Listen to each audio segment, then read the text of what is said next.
Welcome to YouTube channel of guideline मी U Prakash. और आज हम लोग बात करने वाले हैं principle of superposition of point charges और फोर्सेस बिटवीन मल्टीपल चार्जेज। हम लोग जानेंगे कि ये एक ऐसा सिद्धांत है जब दो से अधिक पॉइंट चार्जेज रहेंगे तो वहां इंटरेक्शन फोर्स कैसे कैलकुलेट किया जाएगा। और सीधी सी बात समझना है कि जो इलेक्ट्रोस्टैटिक्स होता है उसमें से ये कंसिक्वेंस है। इलेक्ट्रोस्टैटिक्स जो होगा वो कंसिक्वेंस होगा Coulomb's law and principal of superposition of charges. यानी यहाँ क्लस्टर ऑफ बहुत सारे चार्जेज होंगे और उसमें से एक चार्ज पर हम लोग को नेट फोर्स निकालना होगा। लेकिन एनसीईआरटी के एक इस हेडिंग में एक लेसन भी हम लोग को मिल रहा है, क्या? Forces between multiple charges. सामान्य जो ढंग से जान रहे हैं ग्रामर, इंग्लिश ग्रामर, उनको भी पता है कि दो के बीच के लिए हम लोग बिटवीन का इस्तेमाल करते हैं और दो से अधिक रहेगा तो अमन का इस्तेमाल किया जाएगा। यहाँ तो मल्टीपल का मतलब हुआ बहुत सारे और यहाँ फिर भी बिटवीन का इस्तेमाल किया गया है। इसका मतलब साफ इंफॉर्मेशन दिया जा रहा है कि भाई चाहे जितना भी चार्जेज हो लेकिन इंटरेक्शन फोर्स जो होगा वो सीधे दो पॉइंट चार्जेज के बीच में ही होगा। इसका संबंध ठीक लेक्चर नंबर 8 में से जो आपको बताया गया है, यानी vector form of Coulomb's law, जिसमें हम लोग unit vector, position unit vector के जरिए भी कूलम्ब्स लॉ को दर्शाए और साथ में पोजीशन वेक्टर के जरिए भी दर्शाया गया। मान लिया जाए कि एक चार्ज है क्यू नॉट और ये बहुत सारे चार्जेस से घिरे हुए हैं। ये रहा मल्टीपल चार्जेस, ये जो दिखाया जा रहा है तो क्यू बेस नॉट को घेरे हुए है Q1, Q2, Q3, Q4। तो यहाँ आपको ये समझना है डॉट डॉट डॉट, ये रहा Q बेस N, तो सब फोर्स लगाएगा और ये सब का सब कोई मिलके पिटेगा, बट किसको? Q बेस नॉट को। तो इसको हम लोग कैसे सॉल्व करेंगे, क्योंकि यहाँ कुछ वार्निंग भी है। प्रिंसिपल ऑफ सुपरपोजिशन में वार्निंग्स भी है। एक एक्सपेरिमेंटल प्रूव्ड जो है वो थ्योरी है। सीधा चलते हैं प्रिंसिपल ऑफ सुपरपोजिशन वही देखते हैं। और इसी को कहा जाता है फोर्सेस बिटवीन मल्टीपल चार्जेस। जैसे कि कहा गया कि बिटवीन शब्द का इस्तेमाल दो के बीच में होगा, भले वहां मल्टीपल चार्जेस रहेंगे, बहुत सारे चार्जेस उपलब्ध होते हैं, लेकिन एट ए टाइम जो इंटरेक्शन फोर्स होगा, इंटरेक्शन करने का मतलब अट्रैक्टिव और रिपल्सिव, तो दो ही के बीच में हो सकता है, दो से अधिक के बीच में नहीं हो सकता है। Now we have to know about the statement. क्या रहा है स्टेटमेंट, इसके तरफ चलते हैं। तो स्टेटमेंट के हिसाब से कहा, सबसे पहला तो ये स्टेटमेंट है कि एक्सपेरिमेंटली वेरीफाइड है, प्रायोगिक स्तर पर प्रमाणित किया हुआ है कि भाई फोर्स ऑन एनी चार्ज, ये कोई भी चार्ज के ऊपर जो इलेक्ट्रोस्टैटिक फोर्स लगेगा due to number of other charges, और जो इसको घेरे हुए हैं बहुत सारे चार्जेस उसकी वजह से, तो ये नेट फोर्स जो उस पर लगेगा वो vector sum of all forces on that charge due to the other charges taken at a time. यहाँ कहा जा रहा है जो कि एक्सपेरिमेंट में वेरीफाइड है कि एक दिए गए चार्ज पर अगर बहुत सारे चार्जेस फोर्स एक्ट लगा रहे हो, इलेक्ट्रोस्टैटिक फोर्स, तो उस पर जो टोटल फोर्स होगा, यानी नेट फोर्स भी हम लोग इसको बोल सकते हैं, तो ये क्या होगा, जो इंडिविजुअल चार्जेज हैं, अलग अलग चार्जेज हैं, उसका अलग अलग फोर्स निकाल करके और सबका वेक्टर सम लेना पड़ेगा। अब यहाँ एक वर्ड है वेक्टर सम, तो इसको समझिए। जैसे ट्राइंगल लॉ वेक्टर एडिशन में हम लोग या पैरेललोग्राम में पढ़े हैं, आप to the hat is equal to A to the hat plus B to the hat, यहाँ इसको रिजल्टेंट वेक्टर कहा जाता है। ये फिलहाल अभी इसको रिजल्टेंट वेक्टर कहते हैं, रिजल्टेंट वेक्टर।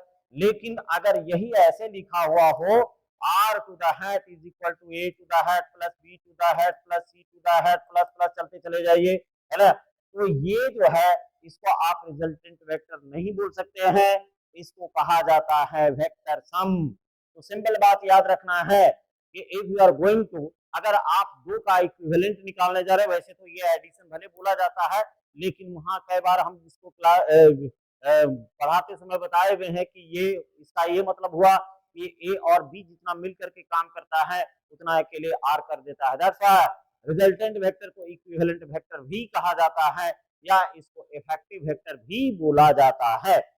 तो अगर 2 है तब तक तो ठीक है, रिजल्टेंट है, बट अगर मोर देन 2 हो जाएगा तो एक बात समझ जाना है कि यहाँ इसको वेक्टर सम कहा जाता है। अर्थात ए बी सी और जो वेक्टर्स आएंगे वो जितना मिल करके काम करेगा, उसको अकेले अगर कोई वेक्टर कर देता है तो उसी को कहा जाता है वेक्टर सम। अब बारी आता है स्टेटमेंट और इसके जस्टिफिकेशन की तरफ चलते हैं।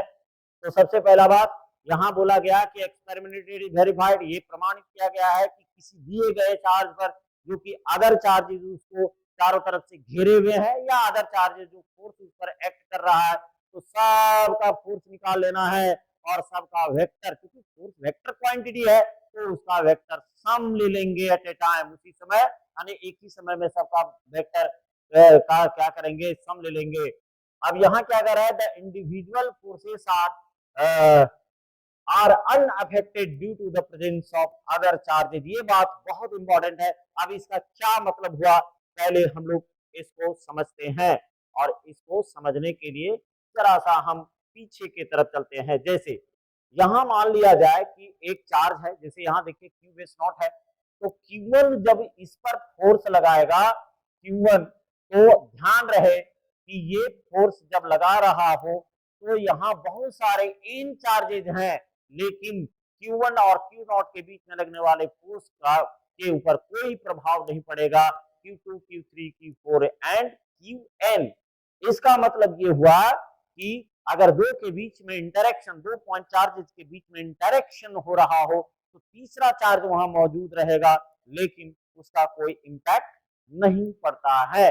जैसे हम लोग दैनिक जीवन में कहते हैं ना कि दो बड़े बात कर रहे हो तो बीच में छोटे को नहीं बोलना चाहिए, जो उम्र के छोटे होते हैं, है ना, और कई बार खामियाजा भुगतना भी पड़ता है। तो फिलहाल ये है इसका मतलब। और यहाँ जो आपको बताया गया इस जगह पर कि भाई जो द इंडिविजुअल फोर्सेस, सारे इंडिविजुअल फोर्सेस का दो के बीच में जो इंटरेक्शन फोर्स लग रहा है वहां तीसरा चार्ज मौजूद रहेगा, बट इसका प्रभाव उस पर नहीं पड़ेगा। इसी को कहा जाता है प्रिंसिपल ऑफ सुपरपोजिशन।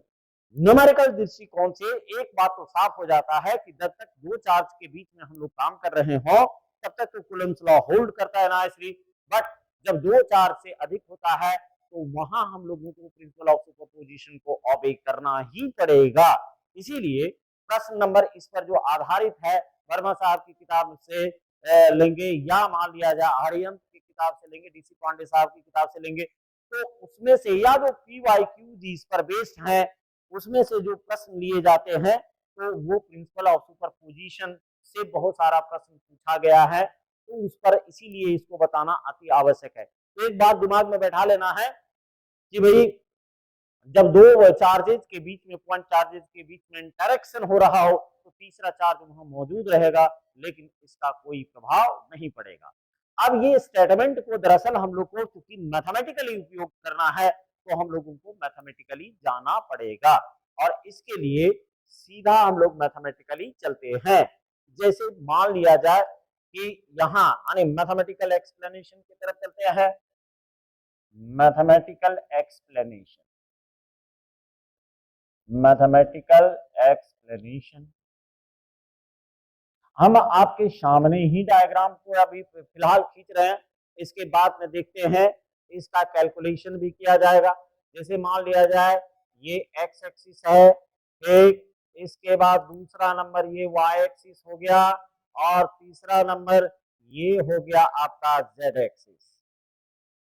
ये ऑरिजिन हो गया, ये एक्स एक्सिस हो गया, ये वाई एक्सिस हो गया, ये हो गया जेड एक्सिस। अब ऐसा करते हैं कि एक जो टेस्ट पॉइंट चार्ज है जिस पर कि अदर चार्जेस फोर्स लगाने वाले हैं उसको हम लोग यहाँ डालते हैं। जैसे ये रहा टेस्ट, यहाँ जो है एक जिस पर गिवन चार्ज है उस पर फोर्स लगाने वाला है, और इसको हम लोग एज्यूम कर लेते हैं कि भाई ये जो है क्यू बेस नॉट है। अब क्या बोला गया कि जैसे और भी चार्जेस यहाँ अवेलेबल रहेंगे, जैसे यहाँ ले लिया जाएगा क्यू बेस 1, है ना, इसको क्यू बेस 1 कर देते हैं, और एक चार्ज और भी यहाँ इधर दिखाते हैं, ये रहा क्यू बेस 2। ठीक इसी तरह से और भी चार्जेस लेने पड़ेंगे, ये रहा क्यू बेस n ले लेते हैं, क्योंकि बीच में हम दिखाने वाले हैं और भी चार्जेस को, जैसे ये डॉट डॉट डॉट हो गया और बहुत सारे चार्जेस हैं। तो इसमें से पहला चार्ज को दर्शाया जा रहा है, जैसे ये वाला हो गया क्यू बेस 1, ये वाला हो गया Q base 2, dot dot dot चलते चले जाएंगे, और ये वाला हो गया क्यू बेस एन। ये रहा। अब ये सब जो है फोर्स लगाने वाला है किस पर, क्यू बेस नॉट पर। तो मान लिया जाए जब क्यू एन और क्यू नॉट के बीच में इंटरेक्शन फोर्स काम करेगा तो और भी एन चार्जेस हैं, एन माइनस 1 चार्ज का इम्पैक्ट जो है इस पर पड़ने वाला नहीं है। तो यहां जैसे हम लोग दिखाए, अब मान लिया जाए कि इसका पोजीशन वेक्टर आर बेस 1 है, इसका पोजीशन वेक्टर आर बेस 2 है, और जिस पर फोर्स सब मिलके सब जो ठोक रहा है जिसको, उसका हो गया क्यू नॉट, इसका ले लेते हैं आर बेस एन। अब अगर फोर्स यहां मान लिया जाए सब पॉजिटिव है, जो नेगेटिव होगा तो रिपल्सन की जगह अट्रैक्शन शो किया जाएगा। उसके लिए हम लोग प्रॉब्लम के दौरान उसके ऊपर काम कर लेंगे। फिलहाल अभी यहाँ जैसे इसको दिखा रहे हैं, चलिए ये एक फोर्स ये हो जा रहा है। अब ये फोर्स होगा तो मार खा रहा है कौन, नॉट, और ठोक रहा है कौन, 1, तो ये हो जाएगा नॉट 1। ये रहा आपका एक। अब इसका अगर हम लोग पोजीशन वेक्टर दर्शाएं यहां से, तो क्या हो जाएगा, ये वही नंबर बोले थे रखने के लिए, नॉट 1 हो जाएगा नंबर 1।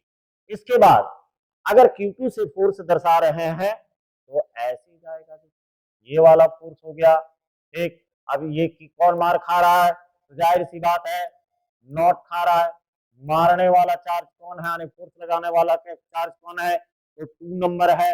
अब इसका पोजीशन वेक्टर हम लोग अगर यहाँ दिखाएं तो इसी तरह से जो यहाँ नंबर है इसी को यहाँ रख देना है, और ये है नॉट 2। फिर इसी तरह से एन वाले को दिखाएंगे, तो एन वाले को दिखा देते हैं। ये देखिए एन वाला हो गया एक, और ये वाला हम थोड़ा सा इसको रिप्लेस करके इस जगह पर रख देते हैं क्यू बेस नॉट, और ये वाला देखिए नॉट एन हो गया, ये रहा। अब इसका यहाँ पोजीशन वेक्टर फिर उसी तरह से दे देंगे नॉट एन, ये रहा। तो यहाँ जैसे आप देख रहे हैं कि Q1 और नॉट के बीच में फोर्स लगेगा।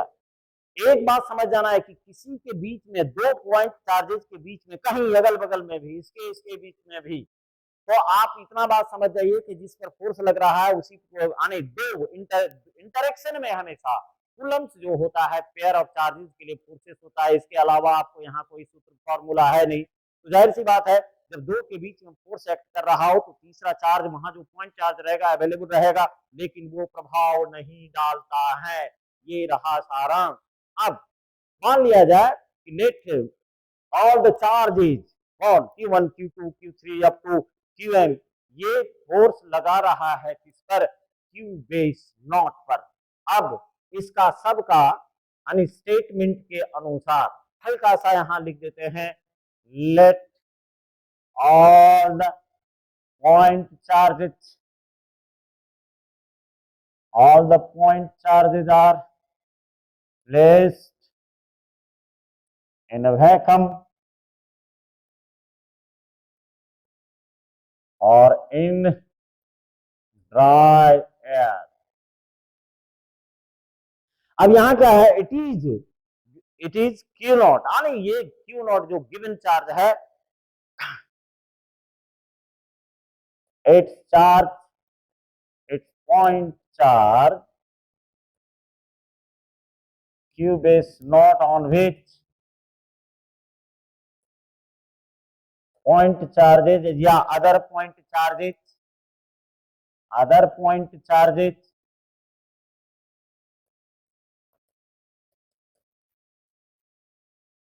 क्या क्या नाम है, Q1 Q2 Q3 dot dot dot dot Qn, its point charge Q naught on each other point charges Q1 Q2 Q3 Qn act। अब यहां क्या करना है कि मान लिया जाए ये जो सारे फोर्सेस इस पर लगाए जा रहे हैं, है ना, ये वाला जो फोर्सेस इस पर एक्ट कर रहा है इसका वेक्टर सम F है। if f is equal to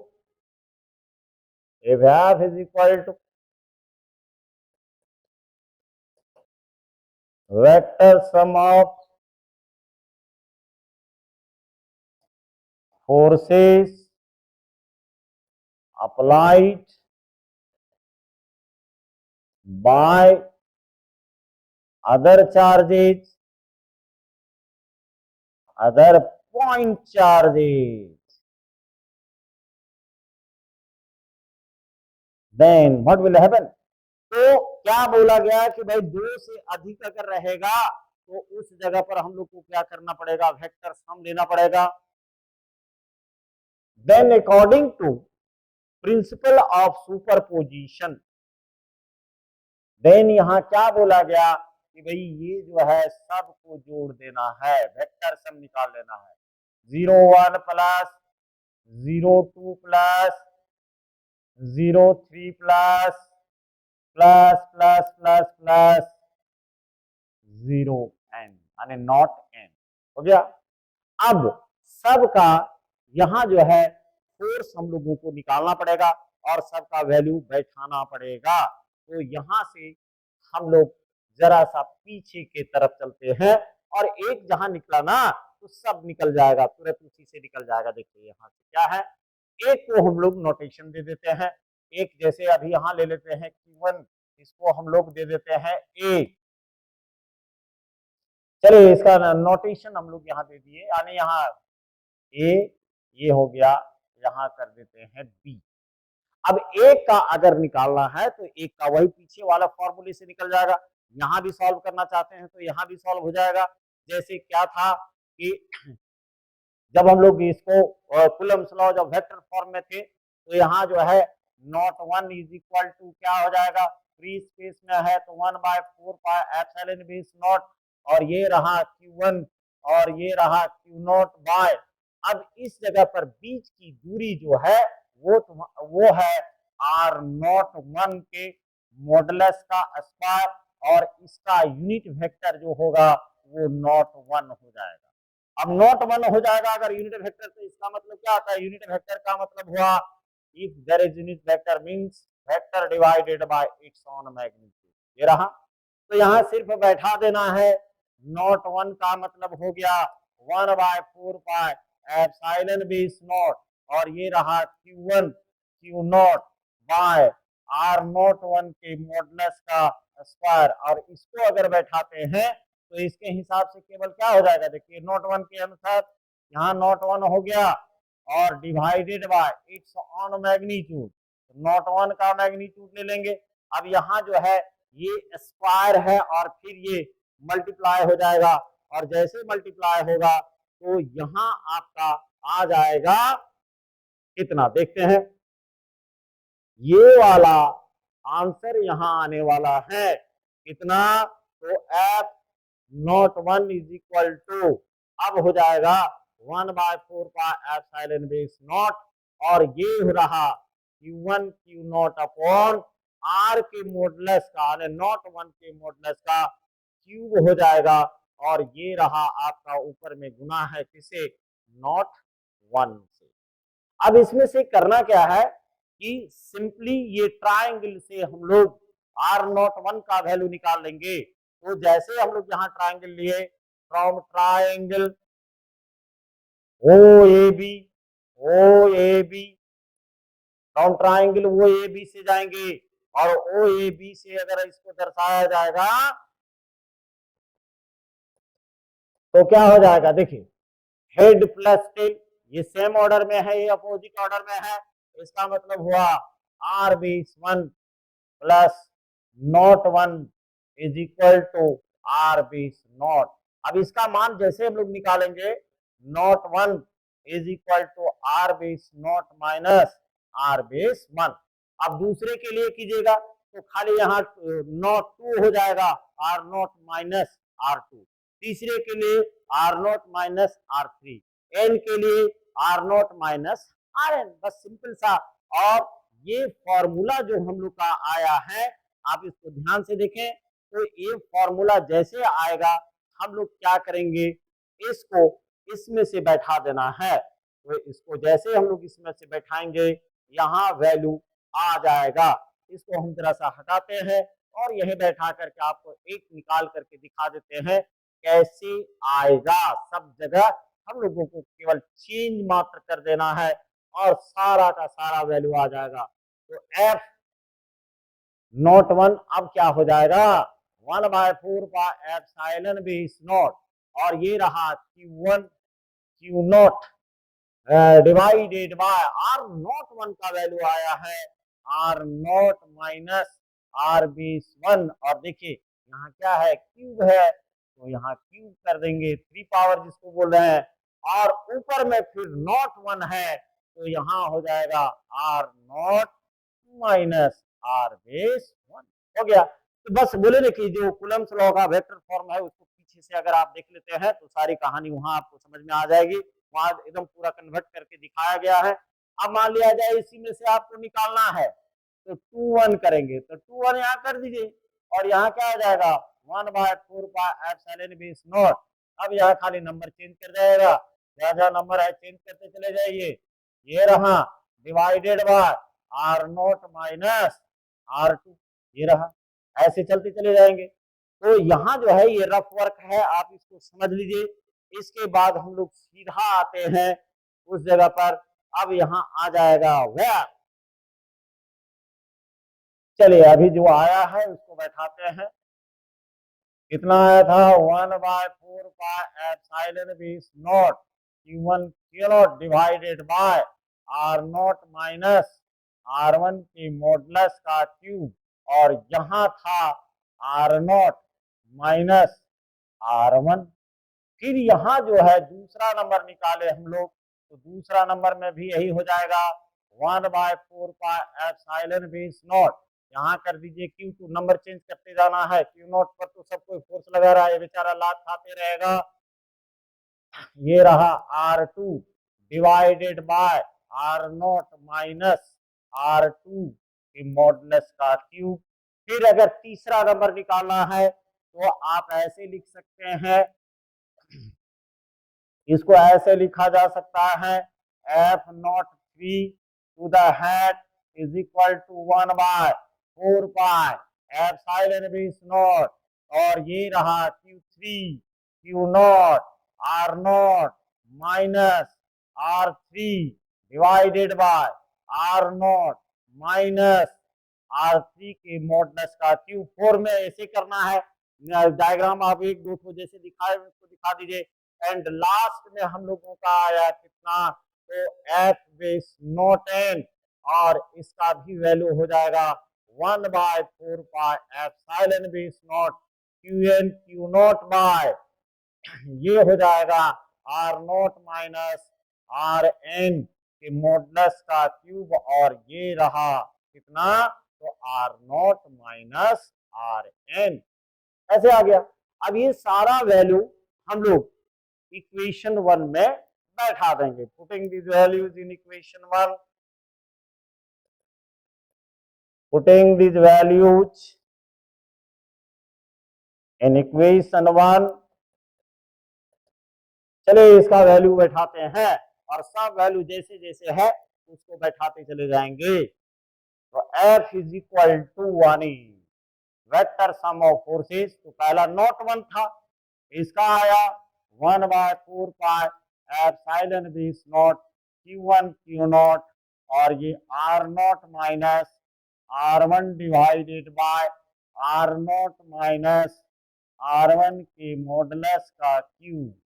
फिर यहाँ आ जाएगा 1/4 pi epsilon base not Q2 और Q not R0 minus R2, और नीचे हो जाएगा R0 माइनस R2 के मॉडुलस का क्यूब, प्लस फिर आ जाएगा 1/4 pi epsilon base not Q3 Q not R0 minus R3 divided by R0 minus R3 के मॉडुलस का क्यूब, एंड यहाँ जो है प्लस प्लस प्लस यहाँ हो जाएगा 1/4 पाई एप्सिलॉन बी नॉट, और ये रहा Qn Q not R not minus Rn divided by R not minus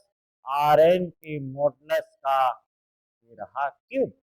अब जो कॉमन है ना उसको आप बाहर निकाल दीजिए, मामला साफ हो जाएगा।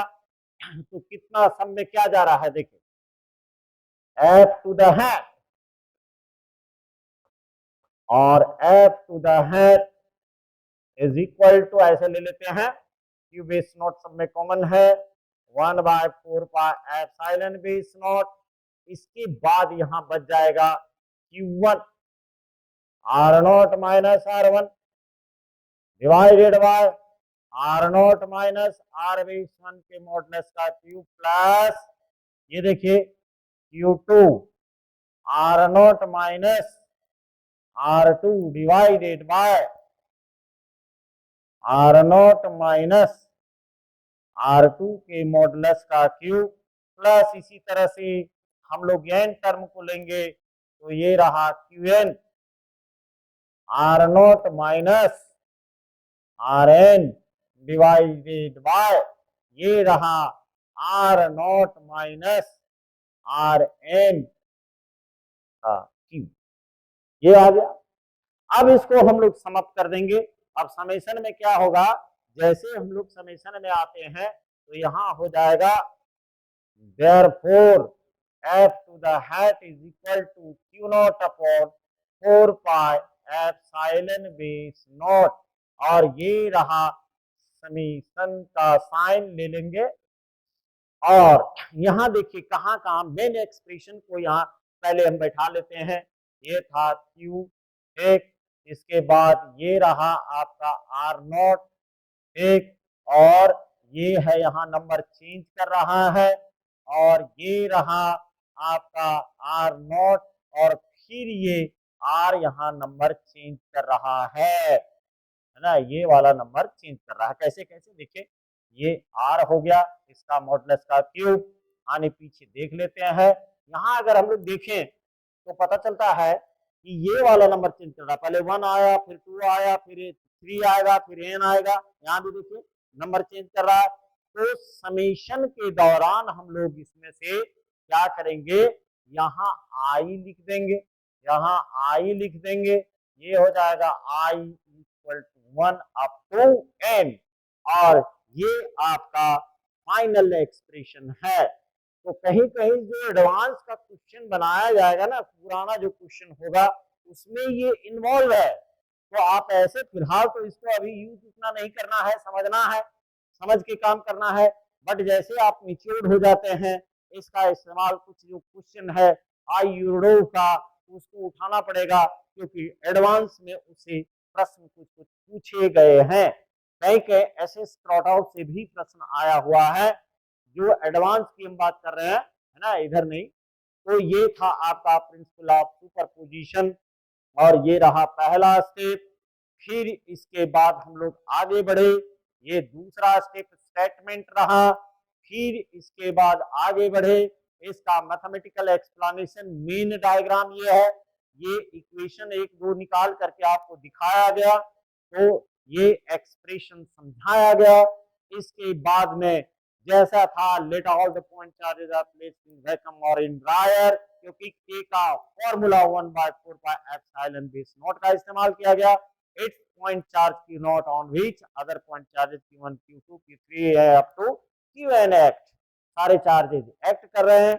अब इसका क्योंकि 2 से अधिक यहाँ वेक्टर आ रहा है, that's why you have to write down vector sum rather than the resultant vector. यहाँ रिजल्टेंट वेक्टर का में रिजल्टेंट वर्ड का इस्तेमाल नहीं करेंगे।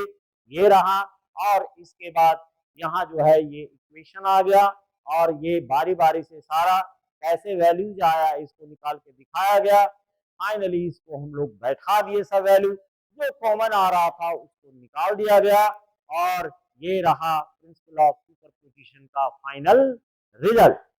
अब इसमें से फिलहाल इसका जो है मैग्नीट्यूड नहीं, जो और भी प्रश्न है आपके, जैसे वर्मा साहब की किताब में 6 नंबर है, 7 नंबर है, 16 नंबर है, 17 नंबर है, 20 नंबर है, 27 नंबर है, इसके बाद बीच में फिर आएगा 31, 32 एंड 33। इस चैप्टर का वही 33 अंतिम क्वेश्चन है। इसके बाद में डीसी पांडे के कुछ किताब में से अच्छे प्रश्न है उसको लिया जाएगा, और एक मिसलेनियस में से जो बोर्ड लेवल का, क्योंकि ये जो पूछेगा आप डेरिवेशन करने के पीछे का वजह है बोर्ड के विद्यार्थी को ये पूछा जाता है, इसीलिए इसको डेराइव करके 3 नंबर का क्वेश्चन जो है वो 3 या 5 नंबर में पूछा जाता है। तो ये अगले लेक्चर में हम लोग वो जो वर्मा साहब की किताब या अदर जो बुक्स हैं इसमें से अभी प्रॉब्लम है तो 1-2 क्लासेस और लगेगा, उसके बाद में एडवांस लेवल के प्रश्न को सॉल्व करते हुए आगे निकल जाएंगे। सबको धन्यवाद, फिर मिलते हैं अगले लेक्चर में।